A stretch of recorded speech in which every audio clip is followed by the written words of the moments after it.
Blog Talk Radio. Hello, everyone. Good morning. This is Lori Smith here, one child abuse survivor to another restoration. It is Tuesday morning, 6:30 here in the morning, Calgary, Alberta. It's September 6th. Glad to be here, and hope you had a nice weekend. I had a long weekend here, Labor Day weekend, and just completely veg and took it easy. And feeling a lot better this week, that's for sure, so far. Got over my cold finally, and things are looking up in that area. So I'm glad to be back, and I just hope that you're all well and everything's okay with all of you. Thanks, everybody, for tuning into my shows and, taking the time to listen. And I hope that they're helpful for somebody out there. I know they're helpful for me to keep me moving forward, little by little in my healing journey, and just sort of looking at things that I find helpful. Hopefully you'll find them helpful, too, and somebody will. And that's just kind of keeps me accountable, to myself, that I'll keep working towards, my healing journey, really, the finalization, really, of working towards the end of my healing journey that I'm on. So hopefully they're helpful, like I said. And we're looking at really a morning reflection just to see how we're doing, how we're feeling, how our walk is progressing along. And we'll get right into this. So, how am I doing on my healing journey morning reflection? Any particular things I need to work on? How am I feeling? Feeling pretty good this morning. I had lots of rest. I did get lots of rest. I had to do some things this weekend, but it was very minimal. I got to actually take some real time for myself, which I really needed. I was really tired, and I work 6 days a week and 1 day off, and I put in generally 40 hours a week. So, and I had that bad cold. It was just sort of things were piling up on top of each other, and kind of too much going on. And so I'm glad I had 3 days just to really take it easy, reflect, and do some things I wanted to do, and relax and kick back. And it was also my husband's birthday weekend. His birthday was on Saturday, so we had a nice day and just a good weekend all around. So I feel pretty good this morning, and nothing too major going on. I do need to work on the physical stuff that I want to do, which was get back into the yoga, the beginning yoga, stuff like that, breathing work and things, but I'll eventually get back into that. And safety checklist, we want to make sure you're safe enough to do this, to be listening to this stuff. If you're a survivor of abuse, you might want to just do a quick safety checklist to see how you're feeling this morning, if you're feeling strong enough or safe enough to know that you can listen to something like this without it causing you to go backward in your healing journeys, or like triggering you, causing you some painful experiences. You want to make sure that you're safe enough to listen, and that you're not going to hurt yourself or somebody else, because you're listening to something like this. So if you're not sure how to get that information or where to find it, ASCA Survivor to Thriver Manual has a safety first chapter, 60 pages long roughly, and it's right in there, 59 or 60 pages, something like that. It's a long, lengthy chapter devoted to safety first. That's the ASCA Morris Center Program Survivor to Thriver Manual. It's free. You can grab it on their website and just type into your browser Survivor to Thriver Manual or ASCA Adult Survivors of Child Abuse, a Morris Center Program, anything like that. That'll come up, and you can download that for free and get that information, right? This information here I want to look at this morning is adult survivors of sexual abuse, but they said that this information could be for anybody who's been abused, any type of abuse, really. It's a really cool acronym. This lady, Cheryl from HAVOCA, HAVOCA, that's Help for Adult Victims of Child Abuse, HAVOCA.org, has this really awesome, it's like one of them, an acronym things where she spelled out adult survivors of sexual abuse, but each letter begins this little piece that she's written up. So Fridays was always hold your head high and be proud of who you are. Remember how far you have come and what you've accomplished in life despite your past. You are a survivor. Now today, D for adult survivors. D, don't let your abuse overcome your chance for happiness. If you let it control your life, then your perpetrators have won. They no longer have control. You do. You have the power to overcome your abuse. You have the courage and strength to succeed. That's awesome. This is where I'm at. It's like, don't let your abuse overcome your chance for happiness. If you let it control your life, then your perpetrators have won. And that's basically what happened to me when I was just starting my healing journey, when I was 41 and a half, almost 42, so it's been quite a while now, almost 9 years. Is that I realized that if I was to self-injure and hurt myself and let myself just kind of ruin my life, self-injure or even self-sabotage or even considering suicide, which I was at the time, that my perpetrators, my abusers would win. And I thought, they've done the damage. The damage is done. Now I'm just going to continue doing more damage. Why am I doing this? I had to sit and think very carefully about what I was doing because nobody was going to care if I ended up hurting myself or ended up in the hospital due to self-injury or ended up committing suicide. Nobody that I really wanted to care was going to ever care. So I thought, why am I doing this? It can't be to get attention. I already know that my abusers are not going to care and the rest of my family is not going to care. So what would be the purpose of this? And I thought, well, I just want the world to see my pain, and I thought I really need help. And I thought I really don't want my perpetrators, my abusers, to win this battle. They've already done the damage. Now I'm going to win this fight because I'm going to stay alive, and I'm going to do everything in my power to get better, to get well, to get the help that I need, right? And this was a long time. This was now almost 9 years ago, 2007. So it's now 2016. It's been, next year in March will be 10 years. So I've been on a almost 10-year healing journey here, and that's where I was, So now I'm like, yeah, we can't. I don't want my, if I would have done that, my abusers would have won. And I thought, no way. So she says, you have the power to overcome your abuse. You have the courage and strength to succeed. That's awesome. And that the abusers no longer have control over us. And this is the thing.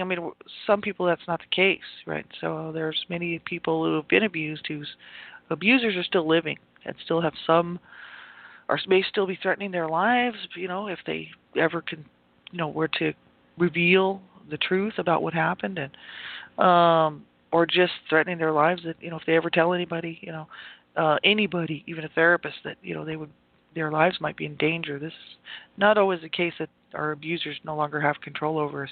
In my life, that's the case. My abusers no longer have any control or power over me. So I can freely speak about this stuff. But that's not the case for everybody. So if you're in that situation, you make sure you get some help, right? And you get the help that you need, whatever it is. And if you have to, abuse should be reported as a crime. Really, 911. Call 911. Abuse is a crime. A lot of people don't realize that because the abusers always make it really, it's sort of brainwash people and manipulate their the victims into thinking that it's their right. They had the right to do whatever they wanted to do to this person, and that's incredibly wrong. And we do have rights. Abuse is a crime, needs to be reported as a crime. My parents were brought up on abuse charges, not for my abuse, but for abuse towards my brother and all of the siblings when I was really little, like 2 or 3 years old. So we had caseworkers coming around. We had, social services involved, CPS, and they'd come and they'd check on us, but nothing was ever done. And my parents didn't do any time. They were arrested and charged with child abuse charges. We were allowed to remain in the home, and they were supposed to be meeting all of these different, requirements in order for us to be allowed to stay in the home. And my parents, for a little while, they did attempt to do the right thing, and when the social workers signed off the case, then the abuse just started again. So, really horrific. And so this happens, right? We know lots of children slip through the cracks. That's why we see the headlines that we do. Just horrific. So many times the abusers are still around, and people just don't have the ability to really get the help that they need. But I just encourage you to hang in there and get some help. You certainly deserve it. You don't deserve abuse. Nobody does. Nobody did. And so we need to get help, right? So that's that for this morning. We'll move on to the next thing I want to look at here. And that's that healing inner child work. That's Havoca again. That's help for adult victims of child abuse. You can go to their inner child tab under the survivors and for information for survivors, inner child. And they had this article called Learning to Love Ourselves. First it was how to begin, and then why heal your inner child. We already looked at that. Learning to Love Ourselves is the next section here. And you can go back and listen to Friday's show, and then we'll pick right up where we left off here. Because Friday I just left off, and then we'll pick up this morning. I don't want to repeat the whole thing. It says, in order to start being loving to ourselves, we need to change our relationship with ourselves and with all the wounded parts of ourselves. So the way in which I have found works the best in starting to love ourselves is through having internal boundaries. So this is what they're saying here. Learning to have internal boundaries is a dynamic process that involves 3 distinctly different but intimately interconnected spheres of work. They said the purpose of the work is to change our ego programming, to change our relationship with ourselves by changing our emotional behavior defense system into something that works to open us up to receive love, instead of sabotaging ourselves because of our deep belief that we don't deserve love. So that's quite interesting. She says, I think this is written by Cheryl, but I'm not sure. I need to make the point here that codependence and recovery are both multi-leveled, multi-dimensional phenomena. And what we are trying to achieve is integration and balance on different levels. So in regard to our relationship with ourselves, this involves two major dimensions, the horizontal and the vertical. And in this context, the horizontal is about being human and relating to other humans in our environment. The vertical is spiritual, about our relationship to a higher power, to the universal source. So she says here, or whoever wrote this, if we cannot conceive of a God or goddess force that loves us, then it makes it virtually impossible to be loving to ourselves. So they say, so a spiritual awakening is absolutely vital to the process of in my opinion, they said here. Changing our relationship with ourselves on a horizontal level is both a necessary element in, and possibly because we are working on integrating spiritual truth into our inner process. It doesn't have to be a religious higher power. It can be our own inner self. The life force within you that lets you breathe, gives you thoughts, and lets you sparkle. Unlocking that inner self is the key. So that's what they wrote here. The three spheres are detachment, number 1, number 2, inner child healing, and number 3, grieving. So it's quite interesting. It sort of sounds similar to what Robert Burney talks about. Robert Burney works with, really deals with a lot of information about codependency, and he has a book called Codependence, The Dance of Wounded Souls, and that book is awesome. He's got a great website, Robert Burney, Joy to You and Me. And on my blog talk shows here, if you want to go back like page 45 or something, I don't even know. It was so long ago. I actually put them on my website, Born in Hell, and I categorize them so you can see them there. That's probably a better place to go and see them. But if you wanted to scroll through here, the blog talk radio shows, it'd be hard to find them because they didn't categorize anything here. If you go to my Born in Hell website, I've actually I've got them listed with what the topic was actually about. And Robert Burney, I mean, he did this major, amazing work on codependency and what it is, and toxic behaviors due to abuse, and how to move forward and how to recover. And I learned a lot from studying Robert Burney's stuff, and also John Bradshaw. So what they have to say here is pretty close to really what they were talking about. And it's just this whole thing that, in order to learn to love ourselves, we really have to get in touch with all of these parts of ourselves. So they're saying really it's through internal boundaries, they're saying, that we need to work the changes. We got to change our ego programming, change to our relationship with ourselves by changing our emotional behavior defense system into something that works to open us up to receive love. Because this is the real issue. I mean, not everybody would have experienced something that I've experienced, and I haven't experienced everything that everybody else has experienced, but I didn't have a loving adult in this situation. There was no grandparent, or sometimes people will be abused by somebody in the family, but there'll still be somebody who's loving around, who was possibly very nurturing to that person or that child, even though the abuse was happening and it never should have happened. There would be some love and care there shown to the child by somebody else, maybe an aunt, could be a relative of a grandparent, or a loving grandparent, or one loving parent. Both my parents were my abusers, so both of them were mentally, emotionally, psychologically ill, and they had severe problems with their own marital problems, and plus they really didn't want this family situation that they had. Instead of letting us go, and letting us have a chance at possibly receiving love from a foster care situation or some sort of an adoption type situation, they just kept us and abused us. So that's just real nice. But anyway, I had to learn how to love myself, and that's a big part of this. And this is why, they're saying instead of self sabotaging ourselves because of our deep belief that we don't deserve love. It's not that I never thought I deserved love. I was battered and beaten down and told that I was worthless and no good. I don't think it was that I felt that I didn't deserve love. My problem is I didn't get love. I didn't get love from the people that I needed it from. And they taught me how to hate myself, how to hate my body, how to hate my life, and how to hate, period, how to hate people, and how to hate everything, really, because that's what they were doing. They hated everything, and they just taught their children how to do the same thing. And there's a couple of my siblings who maybe didn't quite go so much that route, but that's because they're in denial. They live in this kind of false reality of that they're super spiritual and that oh, it's all good, but they won't look at the pain. They don't want to see it. So they don't. For me, I decided to stay in the present, in the now. No, I know what happened, and but in doing that, I couldn't go the other route of just pretending, oh, it's okay, so I wanted to get in touch with the real me, and I wanted to get in touch with the real wounded parts of me, and actually really heal instead of just pretending that, oh, I do love and I do care. No, it's like I really wanted to do the real work, and I think it's hard to do, and maybe sometimes people just can't do it. I had a friend of mine who is really basically a therapist tell me not everybody can do that.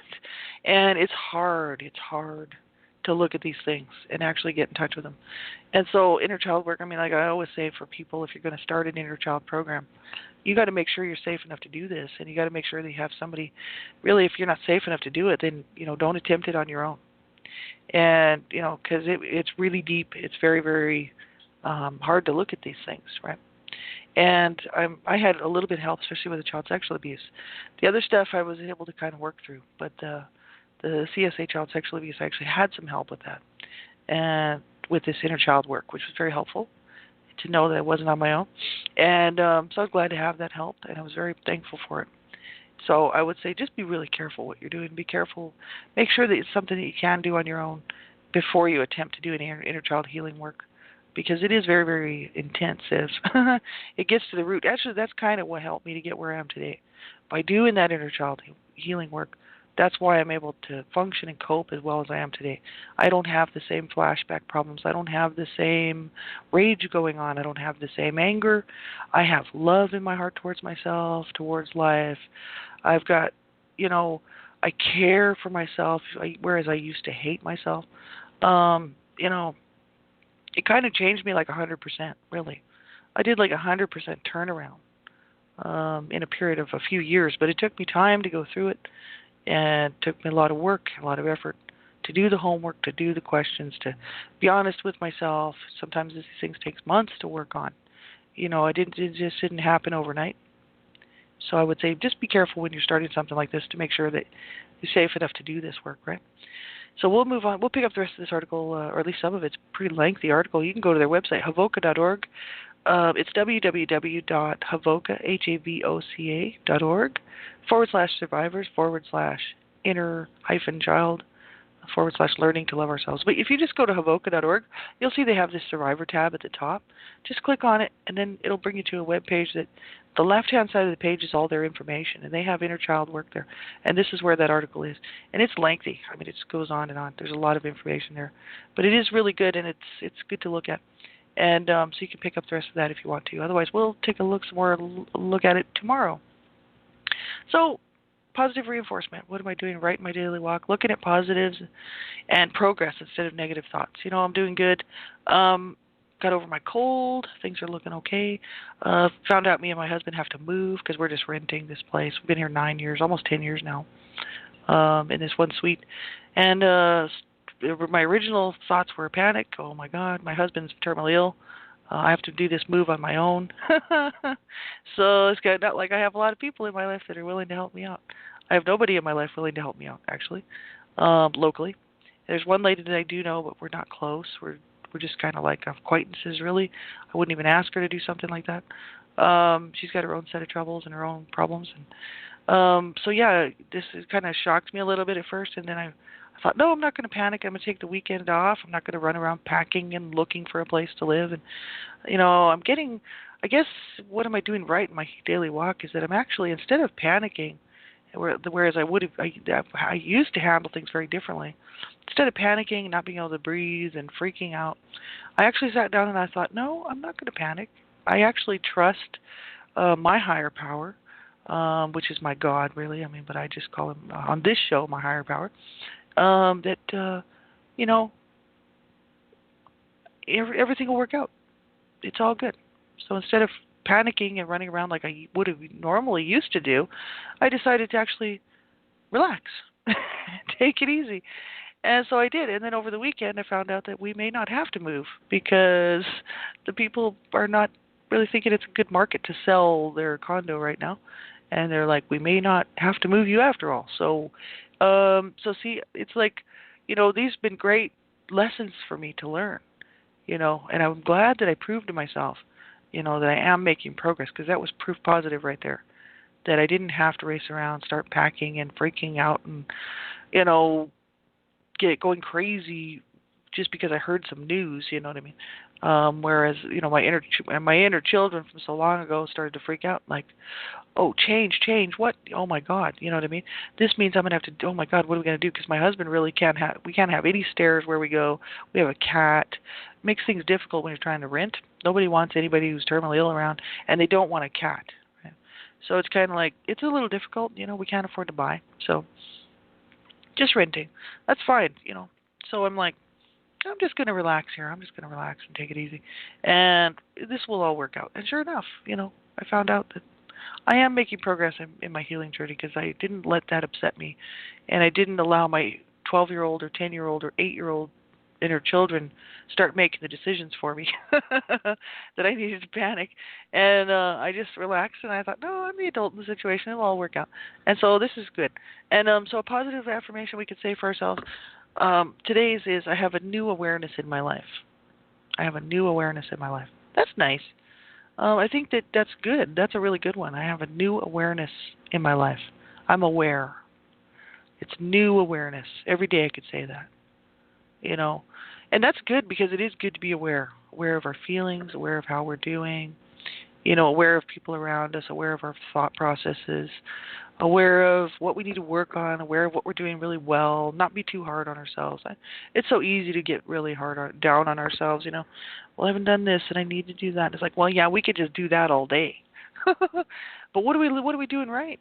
Why not throw some of that in there too, instead of just being all negative all the time? Take a look at the positives too, along with some of the negative stuff. So yeah, I need to work on that, but I'm doing this really well, and that's good, because that encourages us to keep going instead of just giving up on it all, right? And saying, oh, it's too much. I can look at these little things and say, yeah, I have a new awareness in my life. That's good. I really like that. Self-care, what are we doing physically, spiritually, emotionally to care for ourselves? What can we work on? Like I said, everything else is really pretty good. Emotional, spiritual, I'm quite emotionally stable right now, spiritually well, spiritually sound. I'm really thankful for that. Physically, I need to work on some things seriously, and like I went over that Friday. There's lots of things I'm still working on, and so I think this week I'm going to focus on, because I am so busy. I don't have much time, but I'm going to try to do some of my exercising and stretching and things like that. So that's my focus this week, even just 10 minutes a day, like 5 minutes a day. Doesn't matter, some small little amount of time. I'll squeeze it in there somewhere, because I can do that. I can make 10 minutes a day or 15 minutes a day, something like that, just to do some stretching, some breathing, do some grounding work, some breathing exercises, meditation, that type of thing. I can fit that in there if I want to. Right? So I'm gonna remember to do that this week, and I'll let you know how the progress goes. Havoka also has Survivors' Bill of Rights, and these are really important for survivors of abuse. Survivors, so many times their rights were not. I mean, obviously our rights were jeopardized. We didn't have any rights. Children, I mean, as it is, so many people don't think that children have rights, but children actually have more rights than adults do, because there's a couple of extra ones that they have in there. So instead of adults have 165 rights or something like that, children actually have 2 more than the adults do, because they have the right to be brought up in a caring, loving home, loving environment. And so they also have the right to have all of their needs met by an adult or a caregiver in the situation.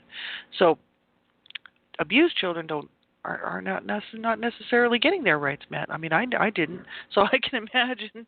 I know so many people. I actually knew so many people growing up when I was abused. These other children in my life who were being abused, and their needs were not being met. Neither were mine. So we do have to remember that we do have rights, and that. So on their website, you can go to their website and get these Survivor Bill of Rights. They said specific to the domain of psychotherapy, you have the right to, and this morning's is to receive expert and faithful assistance in healing from your therapist. That's right. To receive expert and faithful assistance in healing from your therapist. So if I had a therapist, I could expect that it's my right that I would be able to receive expert and faithful assistance in healing from my therapist. And that's my right. So if it's not working out, then I'd need to look for another therapist, right? We don't have to stay with. I've read this on so many websites. It's important for people to know if the therapist or counselor is not working, just find another one who is, because sometimes it's just a personal thing. They may really want to help a person, but they can't relate for some reason. So then they can't really do anything to help them out. So you got to find someone who can work with you, who actually can relate to what you're talking about and what the help that you need, right? So that's a good thing to remember, even for myself. Personal Bill of Rights. This is Charles H. Whitfield. He's Charles H. Whitfield, MD, Healing the Child Within. He's got these Personal Bill of Rights. These are really cool. We're on number 25. He's only got 38 there, but they're just really neat. I thought we should look at them. 25. There is no need to smile when I cry. There's no need to smile when I cry. So when I cry, I don't have to smile. I don't have to sit there and put on a happy face when I'm crying for somebody else. Or even that old way of thinking of, oh, it's okay, I'll make it, and as I'm crying and needing to pour out my heart, and feeling that I need to smile all the while, right? That's an interesting one, and I'll tell you why. When I was a child, I was actually made to smile during beatings. So my mother would be beating me, and she would make me smile. She would be like, she would actually continue to hit me until I smiled. So I'm crying from from being battered, and she would force me to put a smile on my face before she would stop hitting me.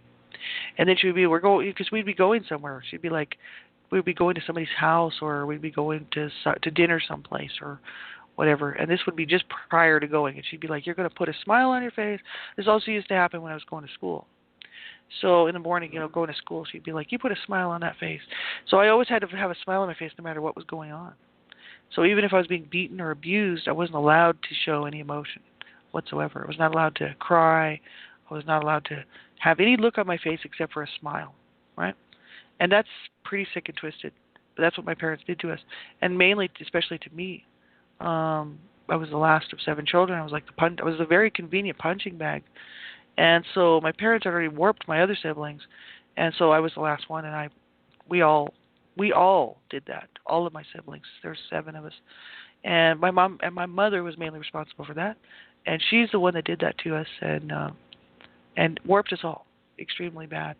So it's like now, when as an adult, I realize I can cry and I don't have to smile about it. I can cry. I have the right to cry and I don't have to smile about it. I don't have to put a smile on my face when I'm crying. I can show that I'm really hurt when I'm crying, or that I'm really sad when I'm crying, or that I'm really down, and I don't have to put on a smile, right? And that it's my right. Nobody else has the right to tell me, oh, you just put on a smile, you'll be all right. It's like, you don't tell me how to feel. I'll tell you how I feel, but you don't tell me how I feel, So it's very important to realize that we have these rights. Very, very important. And here's the Michael C. Irving. We're moving on to coping mechanisms, right? How are we coping daily? What can we use to cope, right? There's all these great Irving Studios, Michael C. Irving, Child Abuse Survivor Monument, has these great daily, weekly activities to take care of ourselves. And the one that we're looking at is what to do in a crisis. We only have about a minute left. What to do in a crisis, this is the rest of list number 4. These are just ideas that he has, but he said, you make your own list, right? And we could rent a movie. We could eat comfort food, exercise real hard, meditate, listen to meditation music. I find that very helpful. Do yoga. That's what I want to start doing. We could paint. We could sculpt, whatever we like to do. We could pound clay. We could write in our journal. I find that very, very helpful. So if I'm in a crisis, first of all, I need to call my counselor, call my therapist, call my support person, right? Cry for a while, swear or mumble gibberish to let go. Call a crisis line. That's number 1. Go back to the top of the list, right? What to do in a crisis, like if you're having a crisis and you're having trouble and you can't cope this morning, we have about 30 seconds left here. You call a crisis line. That's what I made a promise to myself, that I would never allow myself ever again to get to the point where I got before, which was so far down I didn't know how I was going to come back. I was like, I think I'm gone, And I wish I would have called a crisis line, and that's why I keep telling people. That's my promise to myself, is that if I ever get to that even close to that point again, I'm going to call a crisis line. That's what those people are there for. They're there to help, and I want to be on the other side. I want to be on that end of helping people out on the crisis line. But I can't do it right now. I got too many things on my plate, and my husband's terminally ill, and I'm dealing with that. And he's very sick, so I can't really do it. But I wish that I could, because I'd love to be on the other end of that, because I know what it's like to be there. So if you're having a hard time this morning, you can't cope, you make sure you get some help. You reach out and talk to somebody. You stick around here. You deserve to get help, and you get some help. And you listen to my voice, and I don't care if it's tonight or tomorrow. You call a crisis line. You do that, and you get the help that you deserve and that you need, and that you so deserve to have, right? We all do, right? Have a wonderful day, everybody, and we'll talk to you tomorrow. Take good care of yourselves. Be good to yourself.